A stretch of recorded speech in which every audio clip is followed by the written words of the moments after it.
ธิดางาช้าง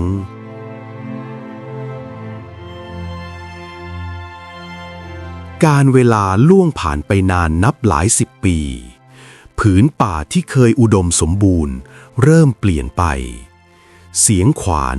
เสียงเลื่อยและเสียงปืนค่อยๆแทรกเข้ามาแทนเสียงนกและลมพญาช้างเผือกผู้เคยเป็นผู้พิทักษ์ผืนป่าที่ต่อสู้กับผู้บุกรุกอย่างไม่หยุดหย่อนร่างกายของมันก็เต็มไปด้วยบาดแผลทั้งจากบ่วงเหล็กหลุมพรางและอาวุธของมนุษย์จนในที่สุดคืนหนึ่งที่ป่าทั้งผืนเงียบงันพญาช้างเผือกล้มลงใต้ต้นไม้ใหญ่ริมลำธารสายเก่าลมหายใจสุดท้ายดับลงอย่างสงบราวกับรู้ว่าหน้าที่ของตนได้สิ้นสุดแล้ววันเวลาผ่านไปฝนลมแดดและฤดูกาลค่อยๆกลืนกินเนื้อหนังของพญาช้างจนเหลือเพียงโครงกระดูกขนาดมหึมานอนทอดยาวอยู่กลางป่าลึกแต่สิ่งหนึ่งยังคงอยู่งาช้างอีกหนึ่งข้างขาวนวลสะอาดไม่ผุไม่แตกแม้เวลาจะผ่านไปนานเพียงใดวันหนึ่งกลุ่มนายพรานจากหลายถิ่นที่ออกล่าสัตว์และลอบตัดไม้ได้พบโครงกระดูกนั้นเข้าโดยบังเอิญเมื่อเห็นงาช้างดวงตาของพวกเขาเปล่งประกายด้วยความโลภงานี้ต้องขายได้ทั้งชีวิตถ้าเอาไปถวายเจ้าเมืองต้องได้ยศแน่พวกเขารุมกันยกใช้เชือกผูกใช้ไม้ข่านงัดใช้แรงคนหลายสิบคนช่วยกันแต่ไม่ว่าจะพยายามอย่างไรงาช้างนั้นกลับไม่ขยับแม้แต่น้อยราวกับมันฝังรากลึกลงไปในผืนดินหรืออาจมีพลังบางอย่างตรึงมันไว้บางคนถึงกับหน้าซีดบางคนล้มลงด้วยแรงสะท้อนกลับและบางคนได้ยินเสียงต่ำลึกคล้ายเสียงช้างคำรามแว่วออกมาจากงาข่าวเรื่องงาช้างที่ไม่มีผู้ใดยกได้แพร่สะพัดไปอย่างรวดเร็วนายพรานกลุ่มแล้วกลุ่มเล่าเข้ามาลองแต่ทุกคนก็ล้มเหลวแม้นายพรานจะทำพิธีกรรมขอเจ้าป่าเจ้าเขาแต่งาช้างก็ยังคงอยู่ที่เดิมไม่ยอมไปกับใครจนชาวบ้านผู้เฒ่าผู้แก่เริ่มกระซิบกันว่างานั้นไม่ใช่ของผู้โลภมันรอคอยผู้มีบุญผู้สืบทอดเจตจำนงของพญาช้างและในเวลาเดียวกันนั้นเองคำอินชายยากจนผู้เคยช่วยชีวิตพญาช้างบัดนี้กลายเป็นชายวัยกลางคนกำลังรู้สึกถึงลางบางอย่างในใจราวกับถูกเรียกจากผืนป่าอีกครั้งเขายังไม่รู้เลยว่างาที่ไม่ยอมขยับนั้นกำลังรอเจ้าของที่แท้จริงอยู่คืนหนึ่งขณะหมอกขาวปกคลุมป่าราวกับผืนผ้าคำอินนั่งอยู่ลำพังในกระท่อมไม้หลังเก่างาช้างที่เขาใช้เป็นหมอนมาตลอดชีวิตยังคงวางอยู่ที่เดิมแม้การเวลาจะพรากความหนุ่มไปแต่งาช้างนั้นกลับไม่เปลี่ยนแปลงเลยคืนนั้นคำอินหลับลึกกว่าทุกคืนในความฝันเขาเห็นผืนป่ากว้างใหญ่ไร้เสียงมนุษย์มีเพียงช้างเผือกยืนเด่นอยู่กลางแสงหมอกพญาช้างเผือกมีรอยแผลทั่วร่างดวงตาอ่อนโยนแต่แฝงความเหนื่อยล้าแล้วพูดช้าๆหนักแน่นว่าเวลาของข้าสิ้นแล้วสิ่งที่เหลือขึ้นอยู่กับเจ้าเสียงนั้นดังก้องก่อนที่ภาพจะเลือนหายเหลือเพียงงาช้างอีกข้างหนึ่งตั้งตระหง่านอยู่ท่ามกลางโครงกระดูกคำอินสะดุ้งตื่นเหงื่อชุ่มทั้งตัวหัวใจเต้นแรงผิดปกติทันทีที่มือเขาสัมผัสงาช้างข้างที่ตนมีงานั้นกลับอุ่นขึ้นอย่างประหลาดราวกับตอบรับเช้าวันรุ่งขึ้นข่าวจากชาวบ้านป่าลอยมาถึงกระท่อมมีคนพบโครงกระดูกพญาช้างในป่าลึกมีเพียงงาช้างข้างเดียวแต่ไม่มีใครยกได้เลยคำอินนิ่งงันหัวใจเขารู้คำตอบก่อนสมองจะคิดวันนั้นเอง หญิงสาวในชุดขาวผู้ไม่เคยแก่ไม่เคยเปลี่ยนก็ปรากฏตัวขึ้นอีกครั้งดวงตาของนางเศร้าลึกแต่มั่นคงนางพูดช้าๆกับคำอินว่าพ่อข้าได้จากไปแล้วงาอีกข้างกำลังรอผู้สืบทอดคำอินกำหมัดแน่นความทรงจำไหลกลับมาวันที่เขาช่วยช้างเผือกจากบ่วงเหล็กวันที่งาข้างนี้ถูกมอบให้เขาตอบนางกลับไปว่าข้าไม่อยากได้อำนาจใดๆข้าเพียงเป็นคนธรรมดาเท่านั้นหญิงสาวสายหน้าเบาๆไม่ผู้มีบุญ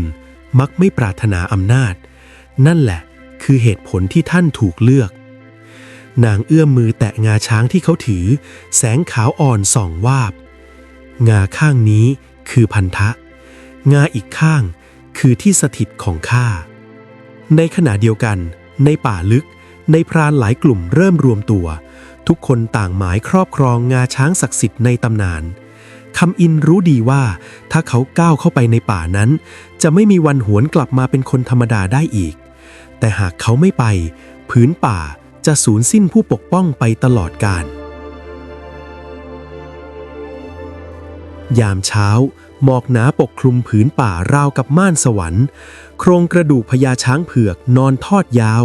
เงียบงันและน่าเกรงขามรอบงาช้างศักดิ์สิทธิ์นั้นในพรานหลายกลุ่มยืนล้อมบางคนถือหอกบางคนถือปืนสีหน้าเต็มไปด้วยความโลภและความกระวนกระวายเชือกเส้นแล้วเส้นเล่าขาดผึงไม้คานหักชายชะกันหลายสิบคนล้มกลิ้งเหมือนถูกพลังบางอย่างสะบัดออกทันใดนั้นเสียงฝีเท้าแผ่วๆดังขึ้นจากแนวป่าชายวัยกลางคนผู้หนึ่งเดินออกมาช้าๆในมือถืองาช้างอีกข้างหนึ่งที่ขาวนวลไม่ต่างกันผู้คนทั้งหลายพากันเงียบราวกับป่าทั้งผืนหยุดหายใจหญิงสาวในชุดขาวเดินเคียงข้างมากับเขาผมดำยาวปลิวตามลมดวงตานิ่งสงบแต่แฝงพลังที่ทำให้ใครต่อใครไม่กล้าสบในพรานบางคนหัวเราะเยาะคนแก่ๆแบบนั้นหรือจะยกงานั้นได้คำอินไม่ตอบเขาเพียงวางงาช้างในมือแนบกับงาศักดิ์สิทธิ์ทันทีที่งาทั้งสองสัมผัสกันแสงขาวสว่างวาบพื้นดินสั่นสะเทือนลมพัดแรงจนต้นไม้โอนเอ็นเสียงคำรามต่ำลึกดังก้องราวมาจากใต้พิภพคำอินวางมือบนงาศักดิ์สิทธิ์หัวใจสงบไม่คิดครอบครองไม่คิดอวดอำนาจเขาเพียงกล่าวเบาๆว่าข้ามาเพื่อรับภาระสืบทอดไม่ใช่เพื่อแย่งชิงแล้วเขาก็ยกงาช้างขึ้นอย่างง่ายดายราวกับยกท่อนไม้แห้งเมื่อเห็นเช่นนั้นผู้คนต่างก็แตกตื่นบางคนซุกลงกับพื้นบางคนหน้าซีดเผือดในพรานเริ่มกระซิบความโลภแปลเปลี่ยนเป็นความกลัวและความกลัวกลายเป็นความรุนแรงบรรยากาศตึงเครียดราวกับสายฟ้ากำลังสะสมบนฟ้าและการแย่งชิงกำลังจะเริ่มต้นขึ้นหลังจากวันที่ชายวัยกลางคนยกงาช้างศักดิ์สิทธิ์ได้เขานำงาทั้งสองข้างออกจากป่าลึกและไม่มีผู้ใดในหมู่บ้านพบเห็นเขาอีกเลยราวกับชายผู้นั้นถูกพื้นป่ากลืนหายไปพร้อมกับสายหมอกข่าวการหายตัวกลับกลายเป็นเชื้อไฟแห่งความโลภในพรานจากหลายถิ่นทั้งใกล้และไกลพากันออกติดตามบางกลุ่มเชื่อว่างาช้างจะนำโชคลาภบางกลุ่มหวังอำนาจและบางกลุ่มหวังเพียงเงินทองพวกเขาเดินตามรอยเท้ารอยหญ้าล้มรอยกองไฟเก่าแต่ทุกเส้นทางล้วนจบลงด้วยความว่างเปล่ายิ่งเดินลึกป่ายิ่งเปลี่ยนเส้นทางที่เคยรู้จักวกวนราวเขาวงกฏต้นไม้เดิมกลับเหมือนไม่เคยพบเสียงสัตว์ป่าหายไปเหลือเพียงความเงียบงัน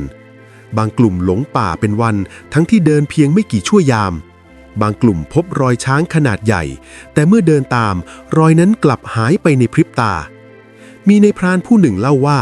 ยามค่ำคืนเขาเห็นเงาชายผู้หนึ่งเดินอยู่ไกลลิบแบกงาช้างเรืองแสงขาวเมื่อวิ่งตามร่างนั้นกลับกลายเป็นเงาช้างยักษ์ยืนขวางทางอยู่กลางหมอกเขาล้มป่วยและไม่กล้าเข้าป่านั้นอีกตลอดชีวิตหลังจากวันที่คำอินหายไปจากสายตาผู้คนเขาไม่ได้หลบหนีและไม่ได้ตายหากแต่ถูกป่ารับไว้ลึกเข้าไปในผืนป่าที่แม้แต่นายพรานผู้ชำนาญยังไม่อาจก้าวถึงมีกระท่อมไม้หลังเล็กตั้งอยู่ใต้ต้นไม้ใหญ่ ที่รากแผ่คล้ายงาช้างคำฟ้าที่นั่นคำอินใช้ชีวิตเรียบง่ายหุงข้าวจากข้าวป่าที่งอกเองหาน้ำจากทานใสไม่ขาดแคลนไม่ฟุ่มเฟือยและเขาไม่ได้อยู่เพียงลำพังยามเช้าหญิงสาวลูกพญาช้างจะกวาดลานยามเย็นนางจะหุงอาหารด้วยสมุนไพรป่าควันไฟลอยบางแต่ไม่เคยสูงเกินยอดไม้ราวกับไม่ต้องการให้ใครรู้ว่ามีผู้คนอาศัยอยู่ทั้งสองอยู่ร่วมกันไม่ใช่ในฐานะสามีภรรยาไม่ใช่นายกับบ่าวแต่เป็นผู้เฝ้าและผู้สืบทอดคำอินสอนนางถึงหัวใจมนุษย์ความอ่อนแอความกลัวและความโลภส่วนนางสอนเขาถึงภาษาของป่าเสียงลมการเตือนของสัตว์และเส้นแบ่งระหว่างการใช้กับการทำลายหลายปีผ่านไปการเวลาหลอมรวมชีวิตทั้งสองให้เป็นส่วนหนึ่งของผืนป่ารอยเท้าไม่มีควันไฟไม่ปรากฏแม้แต่สัตว์ป่ายังเดินผ่านกระท่อมอย่างสงบแต่โลกภายนอกไม่เคยหยุดเคลื่อนไหววันหนึ่งพรานหนุ่มจากชายแดนเมืองพลัดหลงเข้ามาบาดเจ็บและอ่อนแรงคำอินช่วยเขาไว้ให้น้ำให้ข้าวและพาออกจากป่าโดยไม่บอกชื่อไม่บอกที่มาแต่พรานหนุ่มกลับเห็นบางสิ่งที่ไม่ควรเห็น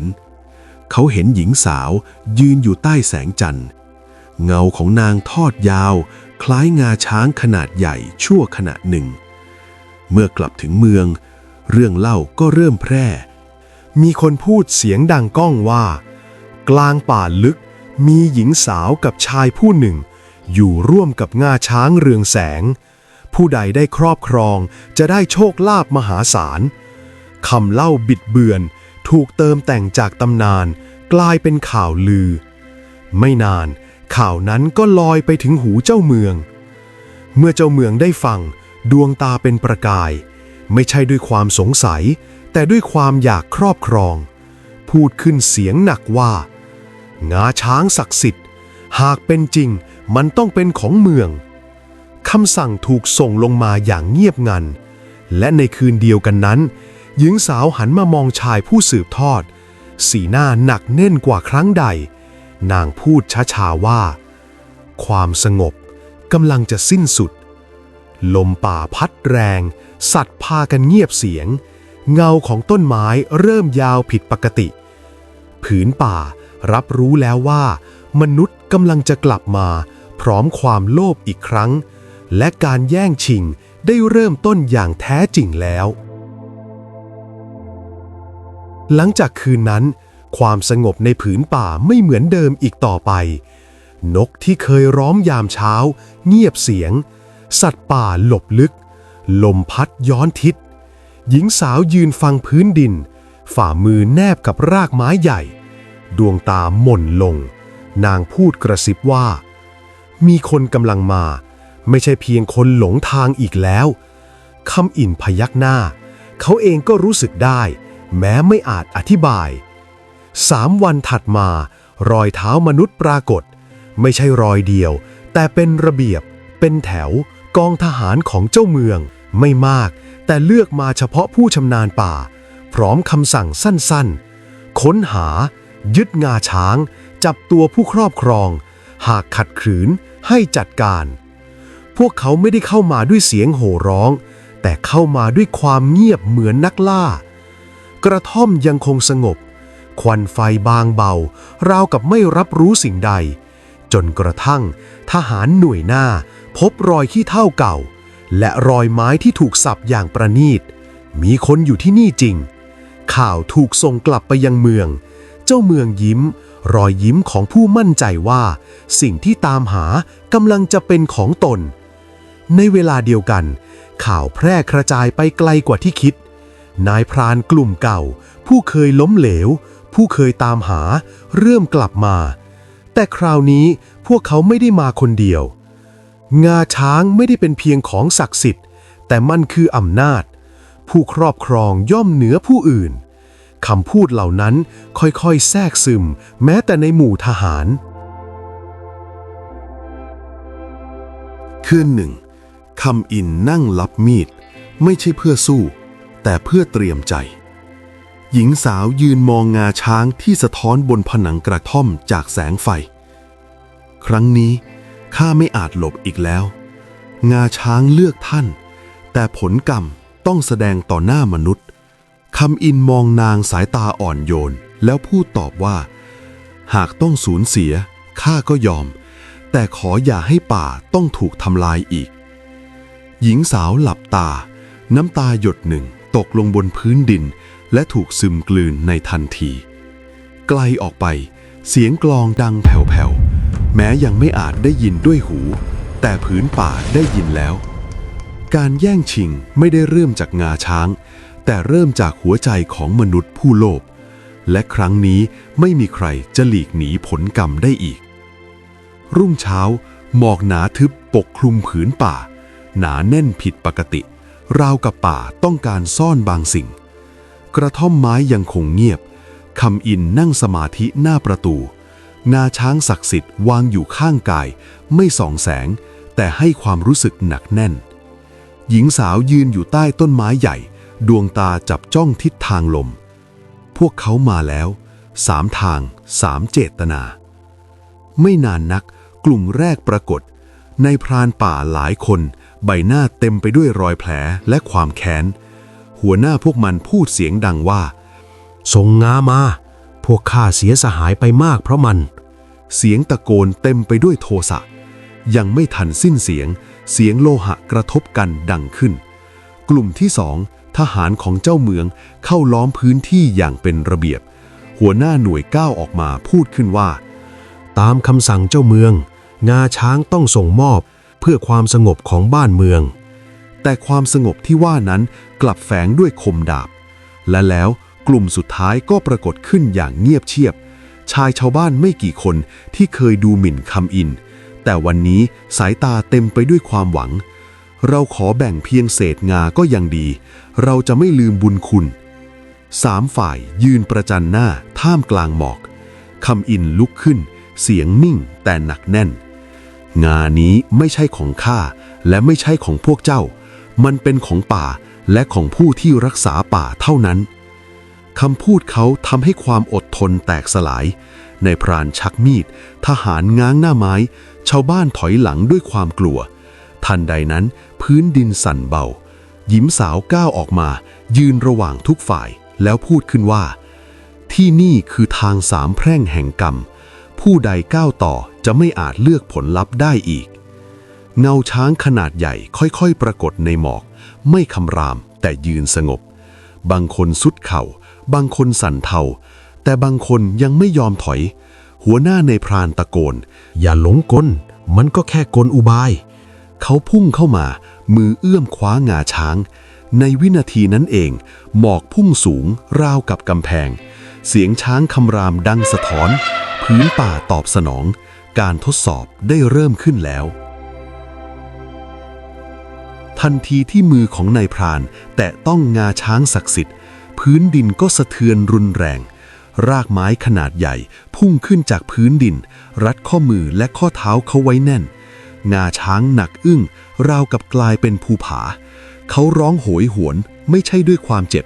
แต่ด้วยความหวาดกลัวช่วยข้าด้วยข้าแค่อยากได้มันหญิงสาวมองด้วยสายตาสงบแต่แฝงความเศร้าเงาช้างยักษ์ก้าวออกจากหมอกไม่พุ่งชนไม่ทำร้ายเพียงยืนมองแต่น้ำหนักแห่งสายตานั้นหนักยิ่งกว่าศิลาในพรานที่เหลือแตกตื่นบางคนวิ่งหนีบางคนล้มลงกับพื้นมีดในมือร่วงหล่นฝั่งทหารหัวหน้าหน่วยกำหมัดแน่นสั่งการเสียงสั่นตั้งขบวนนี่คือคำสั่งจากเจ้าเมืองแต่ไม่มีใครขยับหน้าไม้ในมือหนักราวกับถูกตรึงเท้าก้าวไม่ออกหญิงสาวหันมองทหารแล้วพูดว่าพวกเจ้ามาเพราะคำสั่งไม่ใช่เพราะโลภป่าจะไม่ลงทันผู้ไม่มีเจตนาร้ายแต่จงกลับไปและจงบอกความจริงรากไม้คลายตัวเส้นทางในหมอกเปิดออกเป็นทางเดียวสามารถออกจากป่า ทหารคุกเข่าลงพร้อมกันก่อนถอยหลังอย่างเงียบงันเหลือเพียงชาวบ้านกลุ่มสุดท้ายที่ยืนตัวสั่นไม่ถืออาวุธไม่ก้าวรุกคำอินมองชาวบ้านแล้วพูดด้วยน้ำเสียงอ่อนโยนความยากจนไม่ใช่บาปแต่ความโลภที่ไม่รู้จักพอต่างหากที่พาคนหลงทางให้สร้างบาปชาวบ้านก้มศีรษะน้ำตาไหลรู้สึกถึงความละอายแล้วพวกเขาก็ถอยกลับเงาช้างค่อยๆจางหายรากไม้คืนสู่ผืนดินหมอกเริ่มบางลงนายพรานผู้ถูกลงทันถูกปล่อยให้เป็นอิสระแต่ร่างกายอ่อนแรงดวงตาว่างเปล่าเขาไม่ตายแต่จะไม่สามารถล่าสัตว์ได้อีกตลอดชีวิตหญิงสาวหันมาหาคำอินนี่คือการเตือนไม่ใช่การลงโทษสุดท้ายหากเจ้าเมืองยังไม่หยุดป่าจะต้องเอ่ยคำตัดสินต่อหน้ามนุษย์ทั้งเมืองลมป่าพัดแรงอีกครั้งคราวนี้ไม่ใช่ด้วยโทสะแต่เป็นการเตือนคำอินพยักหน้ามือแตะงาช้างเบาๆข้าพร้อมแล้วไม่ว่าผลจะเป็นเช่นไรไกลออกไปเส้นทางสู่เมืองเริ่มเปิดการพิพากษาของป่ากำลังจะย้ายจากเงาไม้สู่แสงแดดของมนุษย์ข่าวจากป่าลึกถูกทหารนำกลับสู่เมืองไม่บิดเบือนไม่เติมแต่งแต่ยิ่งเป็นความจริงยิ่งทำให้หัวใจของเจ้าเมืองมืดบอดยิ่งขึ้นเจ้าเมืองประกาศก้องว่าป่าไม่อาจเหนือเมืองได้ตำนานไม่อาจชนะอำนาจระดมกองกำลังทั้งหมดไม่ใช่เพื่อป้องกันเมืองแต่เพื่อครอบครองขบวนทหารเคลื่อนที่ออกจากเมืองพร้อมเสียงกลองศึกที่ไม่เคยดังมาก่อนคราวนี้คำอินไม่หลบและลูกสาวพญาช้างไม่ซ่อนตนอีกต่อไปทั้งสองก้าวออกจากเงาไม้เดินสู่ชายแดนระหว่างป่ากับเมืองที่มีผู้คนเริ่มมุงดูทั้งด้วยความกลัวและความอยากรู้งาช้างศักดิ์สิทธิ์ถูกวางลงบนผืนดินไม่เรืองแสงแต่ทำให้ทุกคนรู้สึกหนักในใจคำอินกล่าวด้วยเสียงมั่นคงดังก้องว่าข้าไม่ได้มาขอชีวิตแต่ข้ามาเพื่อคืนความจริงหญิงสาวก้าวไปข้างหน้าสายลมหมุนวนรอบกายเสื้อผ้าแปรเปลี่ยนเป็นแสงนวลเงาของนางทอดยาวกลายเป็นเงาพญาช้างยิ่งใหญ่ปกคลุมทั้งทุ่งเสียงอื้ออึงเงียบลงแม้แต่กลองศึกก็หยุดเสียงนางพูดออกมาอย่างหนักแน่นว่าข้าคือธิดาพญาช้างผู้ปกป้องผืนป่างาช้างนี้ไม่ใช่อาวุธและไม่ใช่ทรัพย์ของใครมันคือคำสัญญาว่ามนุษย์จะอยู่ร่วมกับธรรมชาติหรือจะทำลายมันเจ้าเมืองก้าวออกมาดาบในมือสั่นแต่ดวงตายังเต็มไปด้วยความหลงแล้วก็กล่าวขึ้นว่าถ้าเช่นนั้นเจ้าก็จงพิสูจน์ให้เห็นท่านใดนั้นท้องฟ้ามืดครึ้มแผ่นดินสั่นสะเทือนเงาวิญญาณพญาช้างปรากฏขึ้นกลางฟ้าเสียงคำรามกึกก้องแต่ไม่พุ่งเข้าทำลายเมืองมันเพียงก้มศีรษะต่อหน้าคำอินแล้วเสียงหนึ่งก็ดังขึ้นไม่ใช่เสียงคำรามแต่เป็นเสียงแห่งผืนป่าดังขึ้นช้าๆว่าผู้ที่มีความเมตตาย่อมเป็นผู้สืบทอดโดยไม่ต้องครอบครองผู้ใดที่มีแต่ความโลภหวังอยากครอบครองจะต้องพบกับกรรมที่สร้างไว้งาช้างแตกร้าวกลายเป็นแสงซึมลงสู่แผ่นดินในวินาทีนั้นเจ้าเมืองก็ทรุดลงไม่ถูกทำร้ายแต่กลายเป็นคนธรรมดาไม่มีเครื่องยศไม่มีแม้แต่คนจะจำได้ว่าเคยเป็นเจ้าเมืองเขาสูญเสียทุกอย่างอำนาจความศรัทธาและหัวใจของผู้คนต่างก็คุกเข่าลงไม่ใช่ต่ออำนาจแต่ต่อความจริงหญิงสาวหันมองคำอินรอยยิ้มอ่อนโยนน้ำตาคลอแล้วพูดช้าๆว่าหน้าที่ของข้าสิ้นสุดแล้วร่างนางค่อยๆโปร่งใสแสงงาช้างห่อหุ้มก่อนสลายกลายเป็นสายหมอกพัดกลับสู่ผืนป่าคำอินยืนอยู่นิ่งไม่ร้องไห้แต่หัวใจสงบหลายปีต่อมาเมืองได้ตั้งกฎคุ้มครองป่าห้ามล่าสัตว์ห้ามทำลายผู้ใดฝ่าฝืนจะถูกขับออกจากแผ่นดิน หลังคำอินกลับสู่ป่าเขาก็ไม่ปรากฏตัวให้ผู้คนเห็นอีกเลยเพียงแต่คอยปกป้องผืนป่า